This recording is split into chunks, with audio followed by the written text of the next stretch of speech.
Executive Principal of this institution,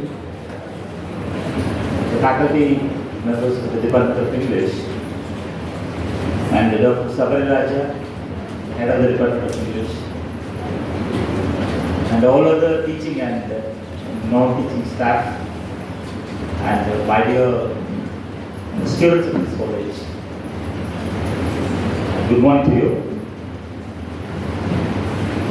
So I take immense pleasure in addressing under the topic life and literature. And I'm afraid this topic is not selected by me. And the credit of selecting this topic goes to my dear friend Mr. C.R. And the credit goes to him really. As we both are birds of the feather, what the title he chose is really appropriate to my talk. So I thank my dear friend Mr. C.R. who is also a historian, who has authored a number of books on the history of Coimbatore, for giving me this topic. And learners, I understand what literature does to the society. And I know very well that many of the students who are the members of the audience here, they all belong to the Department of English, and I know how much passion you have for literature.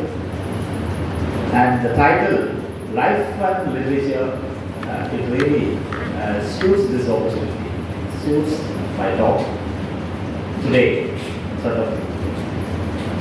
And friends,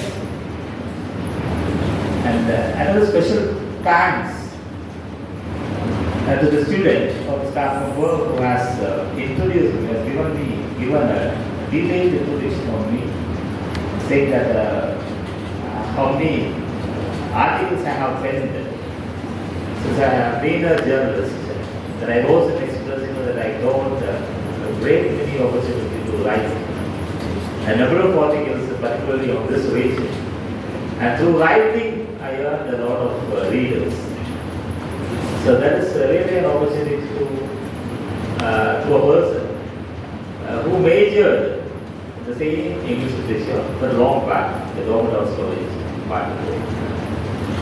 And I take this opportunity to talk something new about literature. It's not going to be like an academic lecture.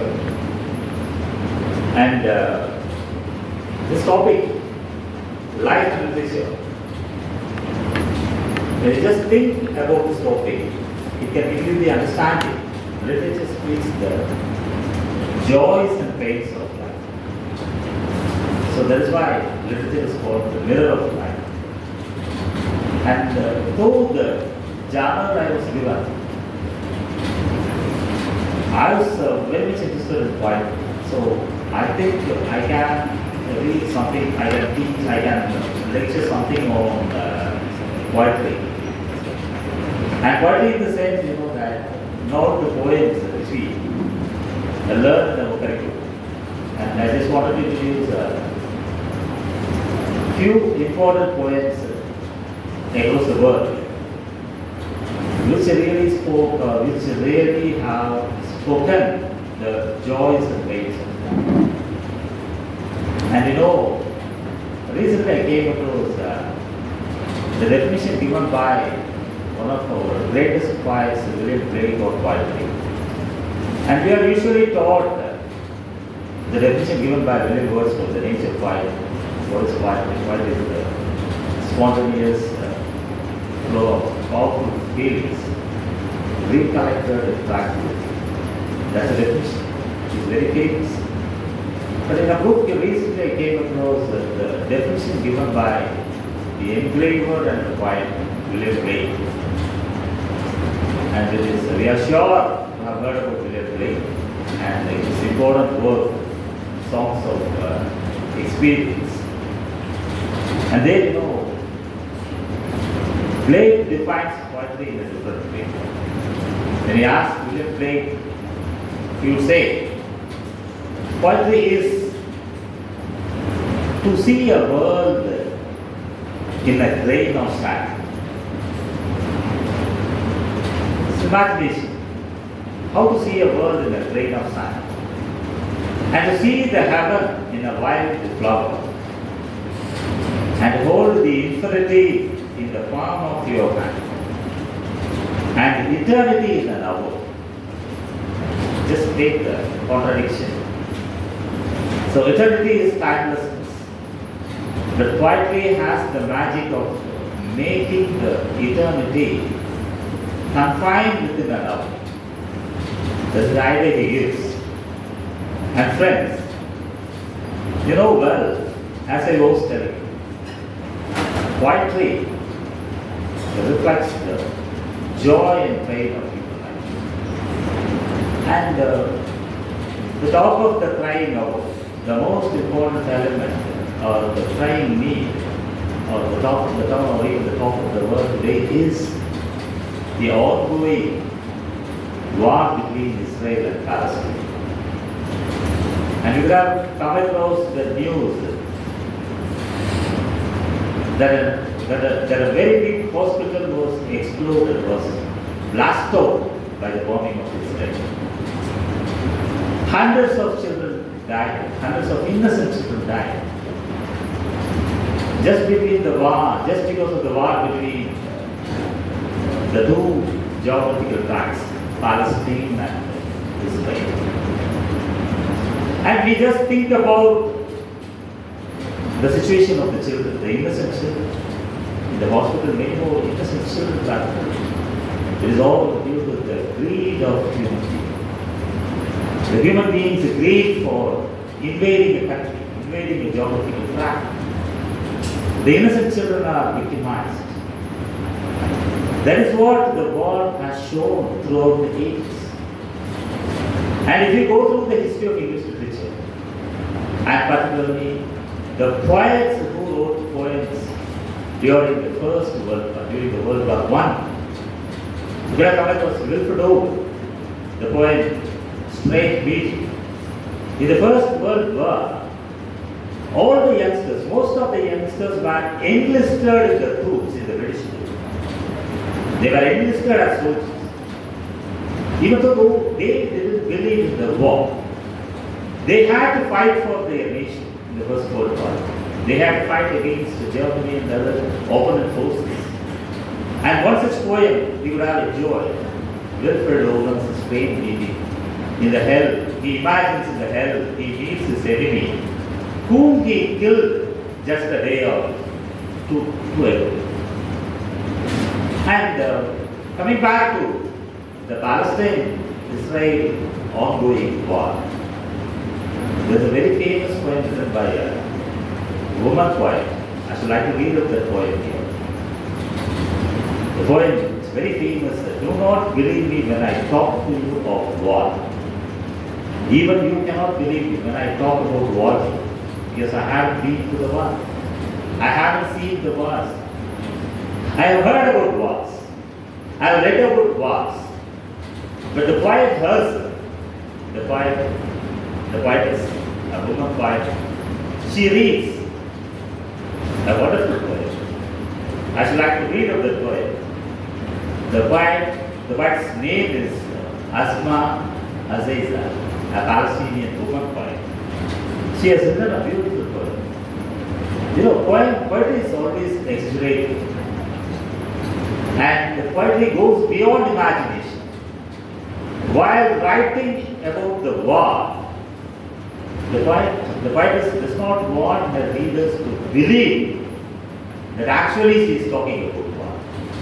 So what she implies in the poem is, war is something beyond words. War is something beyond our imagination.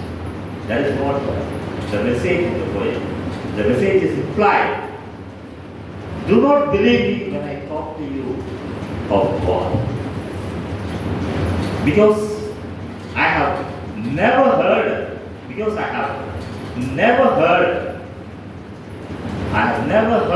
a bullet shot beside the one my father threw from his double-barreled gun to scare away the dogs. That's all. My father, he had a double-barreled gun.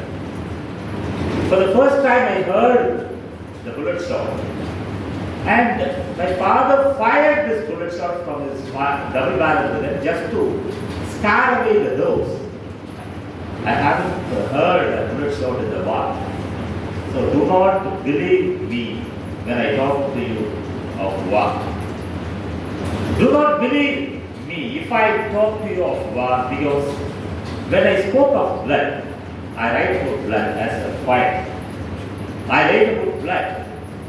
If I talk to you of war, because when I spoke of blood, I was drinking coffee. So I have a cup of coffee in my hand. I speak about war. So do not believe me when I talk about war. When I spoke of graves, what happens in the war? Thousands of people killed and they turn into corpses. They are buried in the graveyards. Being a poet, I talk about graves. When I talk about graves, when I spoke of graves, I was picking yellow daisies. When I described the murderers, I really described the murderers, how the people murder each other in the war. I was listening to when I spoke of murderers, I was listening to my friends' giggles. And when I wrote about a burnt theatre, a movie hall or a drama theatre was burnt in the war. When I spoke about a burnt theatre, believe me, I was standing before you in an air-conditioned room. In an air-conditioned room, I write poetry. I write the words of war, but war is always war. War is something which cannot be described with words, she writes. And friends, I have never centered blood from a wound. So I don't know what blood is. I have never centered blood from a wound except for that which I smelled with my mother. For the first time I smelled the blood with my mother. For the first time in my life. Since she is a poetess, she writes so. And I have never centered blood from a wound except that which I smelled with my mother the first time I menstruated. For the first time I menstruated, it was the first time I smelled the blood. So she speaks about war. War is something she imagines. The simile which the poetess gives for her, war is a bank.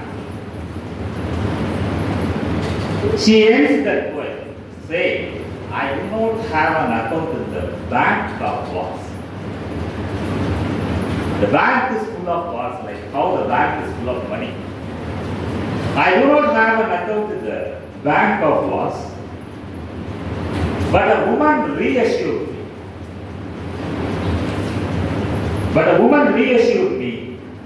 That my checks are valid. The check is nothing but a poem. Right? The check is valid. Even though the poet does not have any account with the bank of wars. And friends, I should like to read out another important poem. Again, besides Asma Aziza, it is time we have to remind ourselves of the great poet of the Palestine, Muhammad Darwish, a wonderful poet whose family went into untold trials and tribulations in the war between Palestine and Israel. And I know very well that the poems of Muhammad Darwish may not have been prescribed in your country.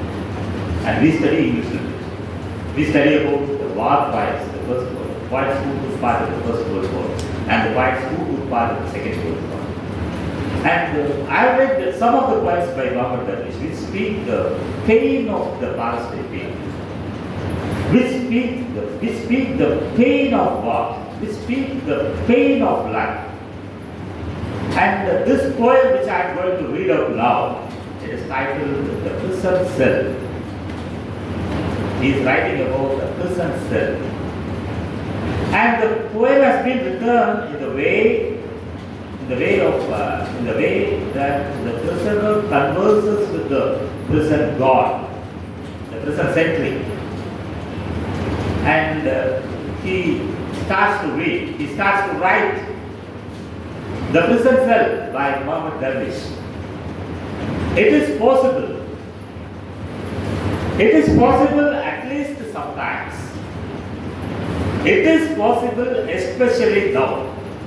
3 times the refrain. It is possible at least sometimes. It is possible especially now. What is possible? To ride a horse inside a prison and run away. It is possible to ride a horse inside a prison and run away. Imagination reveals how the poem is so beautiful. It is possible for prison walls. Prisons have walls. It is possible for prison walls to disappear, because the cell to become a distant land without frontiers.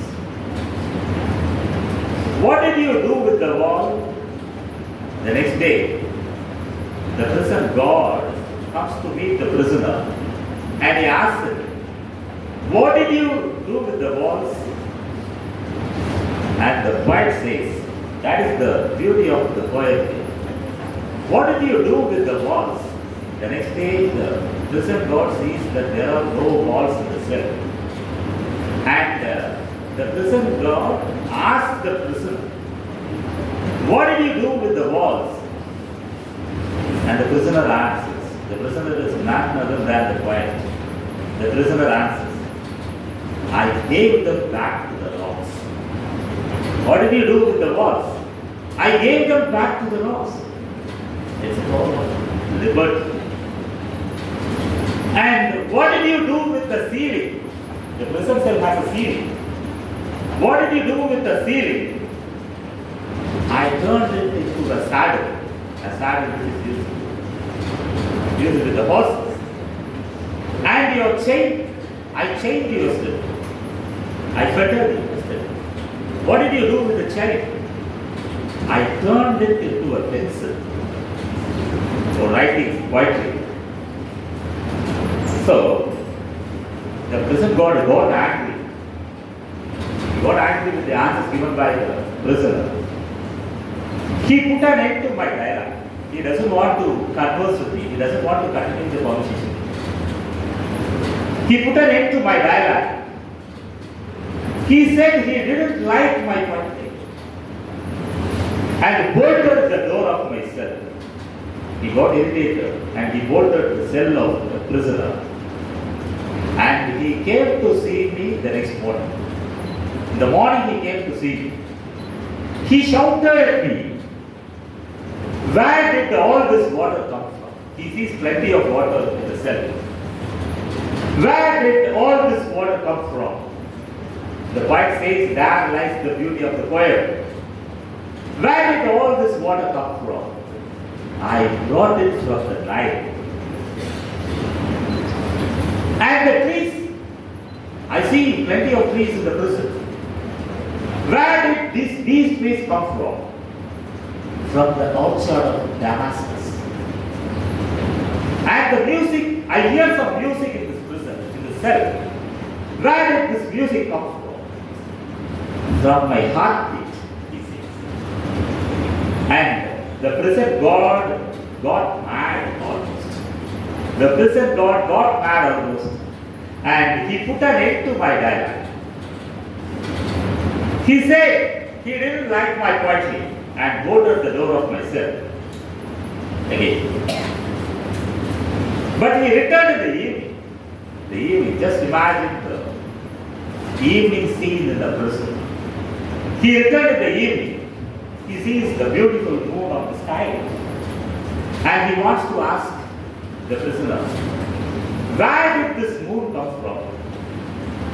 The prisoner says, from the nights of Varta.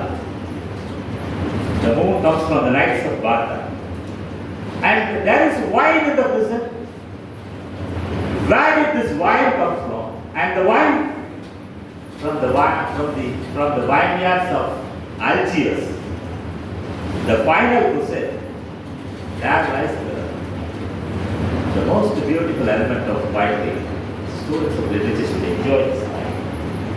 The last question of the prison guard to the prisoner was, where did this freedom come from? The last question, where did this freedom come from? The prisoner answers, from the chain you tied me with last night. From the chain you tied me with last night. What happens then? The prison guard grew so sad, and he begged me to give him back his freedom. That is a beautiful line in the poet. And friends, very happy that I have read an appropriate poem by Muhammad Darwish at the time when the war is going on between the two regions, Israel and Palestine. And children, I am very happy that when I asked Professor Sabri that he did his field dissertation in the works of Christensen, a very famous Indian English writer.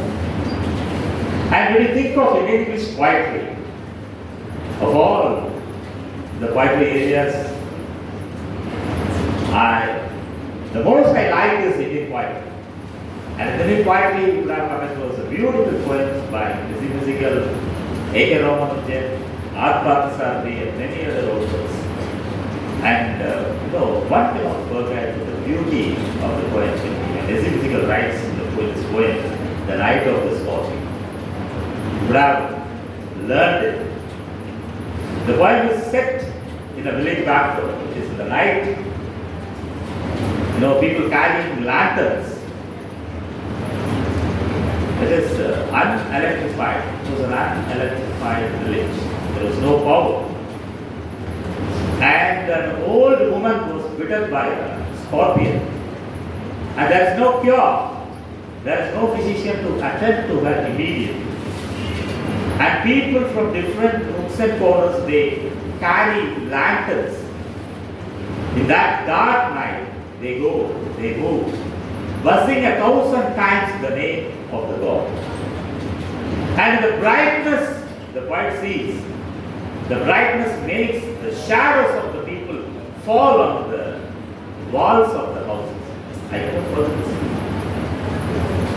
this. It was the people buzzing the names of gods for 1,000 times. They moved with their lanterns, throwing giant scorpion shadows on the mud-baked walls. That is the line. And even though we love Nissim Ezekiel, and Nissim Ezekiel, he was the representative of the Bombay School of Indian English poetry. But how about some? Have you ever come across the name of a poet who contributed to the Indo-Anglian poetry? Yes, one from Hyderabad. His name is Gopal Kondalpuri. I'm afraid that I haven't come across this name in the curriculum of Indian English poetry for the departments.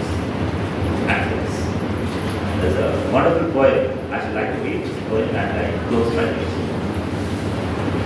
He writes about the poem on pair of chapels. Pair of chapels.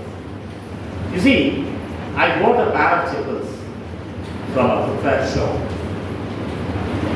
Gopal Kondalpuri. There is a poet from an Indian English poet from the southern region.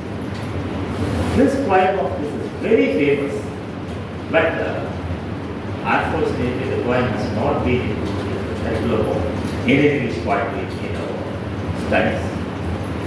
The title of the poem is, I bought a pair of chapels And I want to take this pair of chappals because the pair of chappals is new. Just think about the experience wearing a new pair of chappals. We would feel something strange until the chappals are used to be, or until we are used to the chappals. We feel something strange and new. And how to tame a new pair of chappals? He advises the man who has bought the new pair of chappals. Don't leave them together. This is the advice. The pair contains 2 chappals. Don't leave them together. Don't allow them to talk to each other. Imagine that. Either of the pair talks to the other. Don't leave them together. Don't leave your chappals together. Don't allow them to talk to each other. They may form a trade union. That is the matter. They may form a trade union. Don't at any time leave them near the wall. So, we have a place.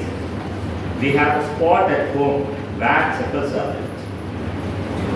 Chappals are not worn in the home, inside the home. Don't at any time leave here. He advises that we should not leave the chappals. He advises, don't at any time leave them near the wall clock. Don't leave your chappals near the wall clock. Don't leave them near law books. Don't leave them near a calendar. Don't leave your chappals near the national flag. Don't leave your chappals near Gandhi's portrait. Don't leave the chappals near the newspaper. I read it once again. The very famous poem written by Gopal Panalkare from Hyderabad, one of the unsung Indian English poets. How to tame a new pair of chappals? Don't leave them together. Don't allow them to talk to each other. They may form a trade union. Don't at any time leave them near a wall clock, law books, a calendar, a national flag, Gandhi's portrait, or a newspaper. So you may wonder why this poet advises us not to leave the pair of chappals near all these things. He gives the answer, and there is the poem. The chappals may hear about independence. The chappals may hear about independence, satyagraha, holidays, working hours, minimum wages, and corruption. I thank everyone for this wonderful opportunity to address for you, reciting the 2 or 3 important points which are very suitable to me. Thank you once again. I would like to close this speech. Good evening. Thank you. Thank you, sir.